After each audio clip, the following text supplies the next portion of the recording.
America, Indonesia আদি দেশৰ ফলৰ খেতি অসমত। বিদেশী ফলৰ খেতি কৰি কিদৰে গঢ়িব বজাৰ? এগৰাকী অৱসৰপ্ৰাপ্ত অধ্যাপকে দেখুৱাইছে নিদৰ্শন।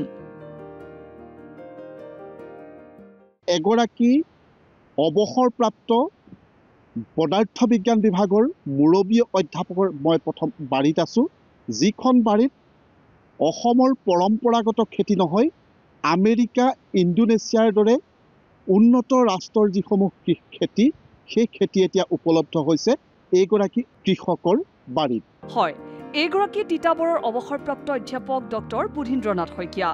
নন্দনাথ শইকীয়া মহাবিদ্যালয়ৰ প্ৰাক্তন অধ্যাপকগৰাকীয়ে অৱসৰৰ পাছত ঘৰতে গঢ়ি তুলিছে গ্ৰীণ সলিউশ্যন নামৰ এই বিশেষ কৃষি পামখন, য'ত উপলব্ধ বহু বিদেশী ফলৰ খেতি।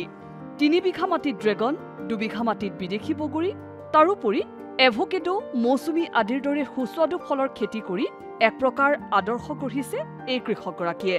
সৰুৰে পৰাই কৃষিৰ প্ৰতি ধাউতি থকা বুধীন্দ্ৰনাথ শইকীয়াই পৰম্পৰাগত খেতিৰ পৰিৱৰ্তে বিদেশী ফলৰ খেতি কৰি কিদৰে লাভান্বিত হ'ব পাৰি ক'লে ডিডি অসমৰ আগত। আমাৰ পৰম্পৰাগত খেতি কৈ এইবিলাকৰ বজাৰ মূল্য বেছি, ইয়াৰ গুণাগুণ বেছি, আৰু বাণিজ্যিক যিটো দিশ আছে সেই বাণিজ্যিক দিশটো যথেষ্ট সফলতা লাভ কৰা সম্ভৱ নহয়। অৱসৰ গ্ৰহণ কৰিও দুৰন্ত তৰুণৰ দৰে কৃষি কৰ্মত জড়িত হৈ বুধীন্দ্ৰনাথ শইকীয়াই তেওঁৰ কৃষি পামত প্ৰত্যক্ষভাৱে সংস্থাপিত কৰিছে 4জনকৈ লোকক। তেওঁৰ লক্ষ্য কথাৰে নহয়, পথাৰো আমাৰ বজাৰো আমাৰ শীৰ্ষক কথাষাৰি কাৰ্যত ৰূপায়ণ কৰা।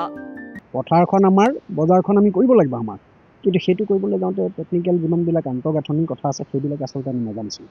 মই মানুহৰ লগত ইণ্টাৰেকশ্যন কৰাৰ লগে লগে হোলচেলাৰৰ লগত বা আমাৰ জনসাধাৰণৰ লগত কথা পতাৰ লগে লগে দেখিলোঁ যে প্ৰথমে আমি জনসাধাৰণক যিটো ছাৰ্ভিচ দিব লাগে সেইটো দি লোৱাৰ পাছত আমি হোলচেলাৰত যদি বেছি অতিৰিক্ত থাকি যায় সেইখিনিক আমি দিব পাৰোঁ। হাজাৰগৰাকীৰ বাবে আজি অনুপ্ৰেৰণাৰ উৎস এইগৰাকী অৱসৰপ্ৰাপ্ত অধ্যাপক doctor Budhindranath Saikia. News desk report, DD news Assam.